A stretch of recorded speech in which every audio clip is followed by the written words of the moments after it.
Hey everybody, joining me today is Dan Bryan, co-founder of agency Dentalscapes. They are built exclusively for dental practices, but Dan's career has spanned leadership roles at major agencies. He's been the CMO at an early stage tech startup and the marketing director for a law firm.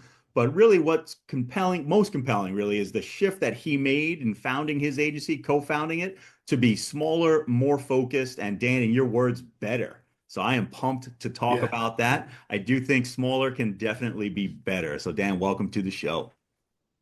Thanks so much for having me, Brian. I appreciate it. Yeah, absolutely. So I do want to focus on that being better, not necessarily bigger. Was that the driving force when you first started Dentalscapes, or did that just organically happen over time? Yeah, it was intentional from the beginning. And my co-founder, Brian, and I really set out to build a different type of agency, given our backgrounds in the agency world. We've been doing this a long time, about 40 years between us, which is good. Anyhow, we set out to be small and focused, and it has advantages in many ways. First is client service. You're able to perform better when focused on a handful of clients versus a roster of 100 or more. There's a lot of money in dental marketing now, and there's a lot of these agencies that are scaling really quickly, too fast. They're scaling quickly with the intent to sell. And we didn't set out to do that. We have fun doing what we do and want to do it as long as we can. We're not out to sell the company. We're out to do good things for good people. And that's what we've buckled down on. Is that value proposition something you try to communicate to prospects and clients? Like let them know we're not trying to Yeah. build a business to sell it. We're here. We want to partner with you for the long term. Yeah, absolutely. And we try to position ourselves as a boutique agency, really hands-on service. We like to position it as sort of above and beyond service. The thing that I've found in my agency background, and I think Brian has found as well, is that when clients leave an agency relationship, 9 times out of 10, ironically, it's not really about results. There's not a lot of secret sauce in this business. It comes down to doing what's proven to work, doing it well and consistently, execution and discipline.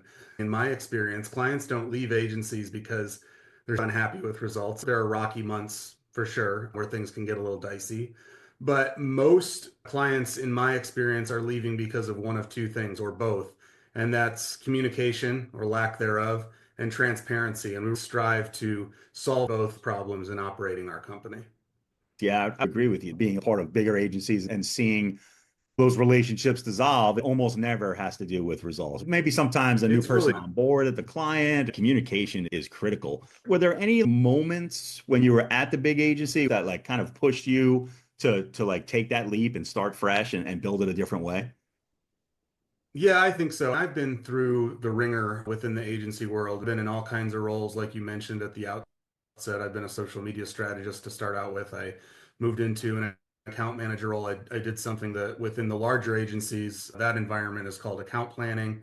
It's more of like, interpreting the creative brief and taking that and, translating that into actual strategies. I've been all over the agency world, and that challenge of communication becomes very difficult. It's easy to scale results because these are proven processes. I don't think there's a lot of special sauce, if we're being completely honest, in this industry. With the right tools and the right know-how, most anyone can do it. I'm just going to be, very honest. There's playbooks for this by which you can operate, but you can scale results. You can't scale service nearly as effectively. And so in all of those seats that I was in the agency world, I saw problems with relationship building and communication. Accounts were won and lost based on communication and the relationship and not necessarily the tactical day-to-day nitty-gritty. And so, yeah, I mean, my experiences at the agencies that I worked with previously were foundational. I learned everything that I could want to know in that environment. And I'd recommend anyone who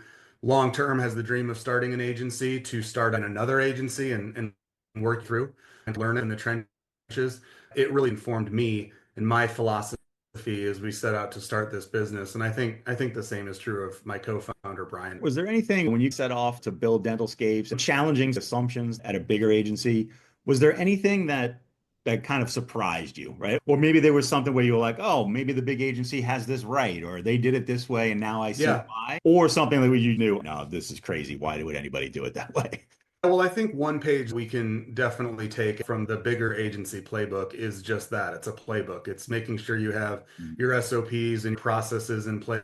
Everything should be cycle, rinse, and repeat. You should be playing from a standardized playbook when you implement any kind of strategy. There's a lot of evidence that goes into this. We work in the dental field. Dentists are focused on evidence-based procedures and that sort of thing. And we try to operate the same way. We try to operate based on the evidence. We do our research, but we also draw upon the lessons we've learned at those larger agencies in implementing the SOPs and that are going to guide our work. So that's something that I think, smaller agencies like ours can take and should from larger agencies. The other thing I would say is, when it comes to service, I think it's really, really important that smaller agencies in particular focus on relationship building. We've really strived to build a team that is stable.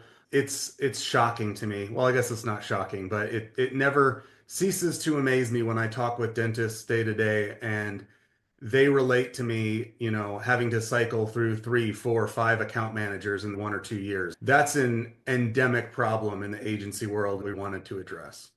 Couldn't agree more. It's something I hear from my clients as well. And you do see it at the bigger Yep. ones, right? It's like you mentioned, there's private equity money in this space now. So they're buying Yep. agencies, slamming them together, trying to Yep. grow a bit and flip it. You're going to run into churn in that environment and have a lot of junior people who they're doing the best they can, but they're going to leave. It's not the best place to work. How do you combat that? Maybe you're handling a lot of the client relationships, you and your co-founder, or is there Yep. something you do with employees as well to train them up or to make sure that they stick around as long as possible? Yeah, I think, when it comes to an account manager position, we have dedicated account managers for every one of our clients. We don't cycle through. There's sort of a pod structure, in terms of bringing in the expertise when necessary, but the account managers are dedicated. We don't do a lot of training when they first come in. Of course, they're shadowing calls at the beginning. Of course, they're looking at recordings. They're sort of shadowing, a more senior level AM in the outset, but Mhm. what really, I think, makes all the difference is finding the right person and putting them in the right seat. A lot of our hiring process focuses less on the tactical skills because those can be taught. We really take a close look at cultural fit and whether or not this person is going to be that kind of above and beyond a player that we're looking for. And so I think it all starts at hiring, less about training. We don't want to be cultivating a team of robots. We want everyone to have their own authentic personality, and certain things are going to work best for some people and they're not going to for others. Everyone needs to be comfortable implementing things on their own and creating an authentic relationship with the client. It really takes the right personality. You can train skill sets, but you can't train personality and you can't train culture. That's just something that's embedded within someone, I think. Yeah, yeah. We refer to it as attitude when hiring people. The softer skills are harder to train. Some may say impossible to train. Yeah. So finding somebody who has that already, you can kind of teach them tactics. Narrowing in on the dental space and having just the one real vertical that you focus on does help your employees kind of like get up to speed more quickly, right? Because they're Oh, running 100 into similar situations with each client. that we found in focusing only on a few employees. Hiring for attitude is super important. People really either have or they don't. And Right. when you're trying to teach them the tactical side of things, the fact that Dentalscapes really does focus in on just dentists, right? And dental practices, they're going to see a lot of the same things over and over again and be able to learn relatively quickly. Yeah, it makes it easier. Another lesson from the larger agency world. I think, a lot of those bigger agencies, with some exceptions, there are huge agencies, in fact, focused solely on dental. When you have clients in various industries, you inevitably have that situation where an account manager or anyone on the team for that matter is constantly having to switch their mindset and switch, what it is they're dealing with from a topical standpoint. And so having one industry that we serve, having that niche is I think a game changer when it comes to, like you said, onboarding employees, keeping them focused, and cultivating a team of experts versus generalists. So Mhm. I would say that the account managers on our team, the content developers, the designers, they're all specialists. They're not generalists. That's something you can only get in the agency environment when you focus on one niche. That's a conscious decision we've made. Yeah. And was that something you could see, like the agencies that you were at, did they focus on one niche or did you see those issues? With the exception of one that I was at, one we were focused solely on automotive, and that was great. I really enjoyed that because I got my start in a more general, broader facing agency. And there again, it was just constantly having to switch mindsets every 15, 30 minutes, an hour. And that doesn't really allow for much focus. I don't think it allows for the best kind of strategic and creative thinking to thrive in this space. It was informed by learning the hard way and deciding to do it differently. Gotcha. And what made you choose? I mean, dental is pretty complex, right? There's some complex Yeah. dynamics. You have HIPAA things going on. You've got it Oh, can yeah. be a difficult niche. What made you focus on that? My husband is a practicing dentist, and so I have been Right. talking dentistry around the dinner table for about 10 years and marketing for over 20. He has always said you need to start a dental marketing agency. It just wasn't the right time. Finally, I caved. Brian, my co-founder, had a background in legal marketing, as do I, Okay. which is also B2C service based and, very similar in some ways. But it was really funny because he was focusing on legal. I was in legal at the time. I said, I really want to start this dental marketing agency. And he said, it's really funny, but about 20 years ago, I bought a domain related to dental marketing, and I've just been sitting on it ever since. But I've always wanted to get in that space, and the timing never seemed right, but it was fortuitous and coincidental in the way it worked out, and it's been forward ever since. I love that. Kind of ironic that he just had dentalscapes.com laying around. Yep, I love it. That's great. We kind of all have crazy. a bit of a domain buying habit in our space. I've wasted so much money. As you dove into the dental side, were you surprised there are similarities with B2C service industry? Yep. Local is big. With Google operates, the LSAs now, something that has to be paid attention to. Was there anything, are you seeing anything that works great for dentists that doesn't work for other or vice versa? Doesn't, works for dentists, doesn't work for other service professionals? Or do you think it's just kind of like the fundamentals? Just get the fundamentals I right. think for the most part, it is the fundamentals. The local services ads have been, they're actually, relatively affordable in comparison to your traditional PPC advertising in the dental space, which is not true in other B2C markets that I found. LSAs, for instance, started dirt cheap when it came to legal marketing, and now they're more expensive than traditional PPC. LSAs have worked well for dentists. We're finding good results depending on the practice type with social media ads, Facebook, Instagram, TikTok. It can be good for promoting teeth whitening specials, high-end treatments, veneers, ortho, those sorts of things. That's been effective. But for the most part, I think you're right. It's all about the fundamentals. Dentistry is one of those, pretty sensitive topics and industries because people, are coming to you with real health problems or lack of confidence, and they, really are, pursuing ortho or pursuing veneers or whatever to improve their self-confidence. It's a touchy area, personal service. I think it's really important dentists focus on what Google calls EAT content, expertise, experience, authority, trustworthiness. Content is a differentiator for the practices we work with. We spend time honing the right content that tells the right story and makes it more about just services and more about the actual patient and what they are looking to get out of it. And so we focus a lot on lifestyle marketing, for instance, making it less about the services themselves and more about what the treatment is going to make you feel and what it's going to actually do to improve your life. I think those are important for dentists, but at the end of the day, dig deep on the fundamentals and you'll do well. Execute, execute, execute. Just keep doing the right things over and over. Yeah. It's interesting, and you mentioned earlier that you're looking to stay small with Dentalscape, keep the team small. Are there goals there? Are you looking like we want to have X amount of clients, or are there revenue numbers you're trying to hit? Like, what is the plan for Dentalscapes? We have shorter term revenue goals. We've laid out you need to have goals regardless of whether or not your actual end game is to exit or whatever it might be. We've just, for the most part, like any business, we're doing planning, projections, forecasting. It's important. It feels like a luxury to wake up and see where this goes, as opposed to being really locked into a narrow path where you don't have as much flexibility. We can pivot and turn on a dime.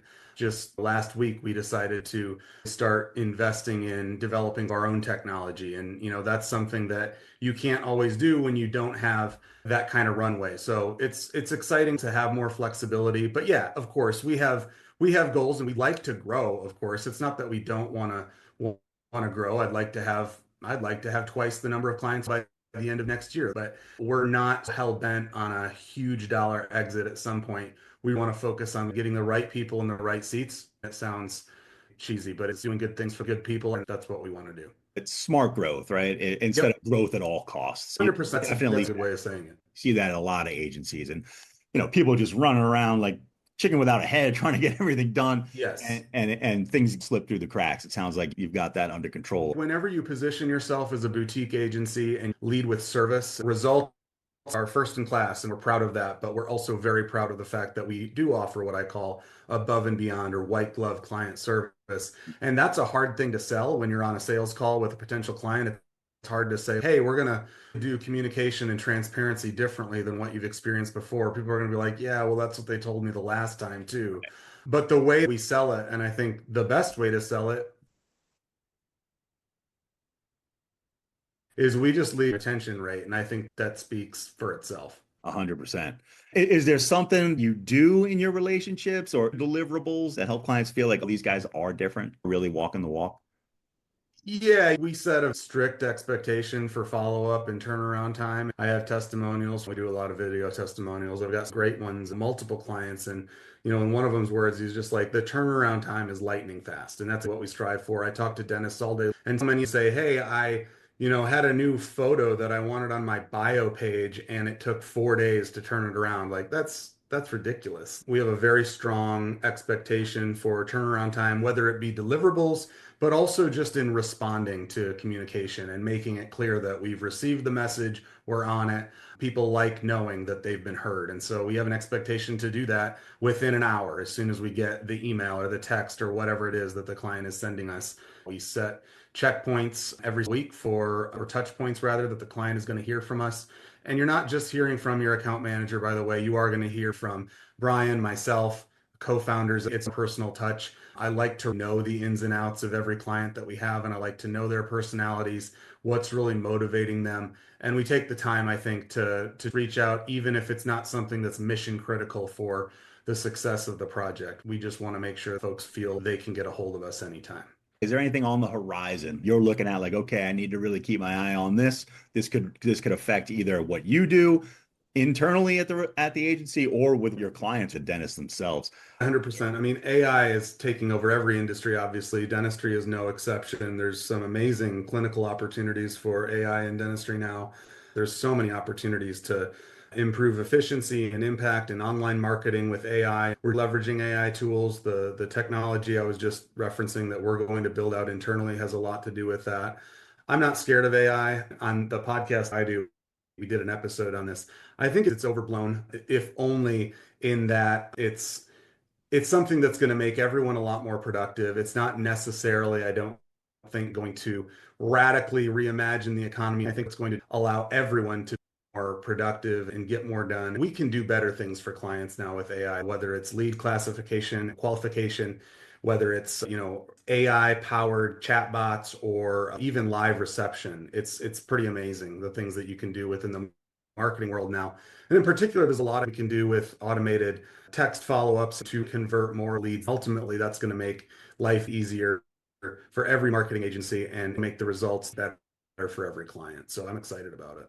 Yeah, sounds like an interesting technology. We'll have to have another conversation when you're getting ready to launch. I'm excited about it. I can tell you from a personal story, there's a firm here in Charlotte that needs your help because I was looking for a dentist, left messages, submitted forms on websites, and didn't hear back. It's very strange. It's sad, and that's so universal, and it's not obviously limited solely to dentists, but No, you talk with dentists and they come to us looking for a system to increase their patient volume. They say, "Well, I have a serious marketing problem." And we dig into it and find out probably 4 out of 5 times you actually have a conversion problem. You're getting the qualified leads, but you're not doing the things you have to do to actually convert them. And I'm singing to the choir here. it's wild sometimes. It's like, hey, you got to answer your phone. You got to answer your phone, Right. you know? Oh yeah, the percentage of calls going to voicemail is just atrocious. It's The business probably a killer. spot where AI can help, right? 100%. So many opportunities for call handling and follow up. AI is really going to be great in boosting our clients' conversion rates, and that's good for everyone. Yeah, absolutely. Well, Dan, I appreciate you sharing your insights. Where can people find you online? What are the best spaces to go to find you in Dentalscapes and see what you guys have going on? Yeah, man. So the best thing to do is to go to dentalscapes.com. You Mhm. can, learn more about the agency there. You can request a free strategy call. I'm always happy to talk with any dentist owners or, practice managers that are interested in maybe taking things to the next level. I'm also going to throw out my email. It's dan@dentalscapes.com. You can reach me directly there or call or text me anytime. My personal cell phone number is 984-276-4844. It's 984-276-4844. I'm a texting machine, so if that's easy for you, it's easy for me. Thanks for the opportunity, Brian. Absolutely. I love it. I just gave you my cell phone. Reach out to the Yeah, co-founder. it's surprising how few random calls I get. For the most part, people are respectful. Dan, thank you Yeah. so much for joining me today. We'll have to have you back when you're ready to release the technology. Thanks, Brian. I appreciate it. This was fun. Awesome. Thank you. One.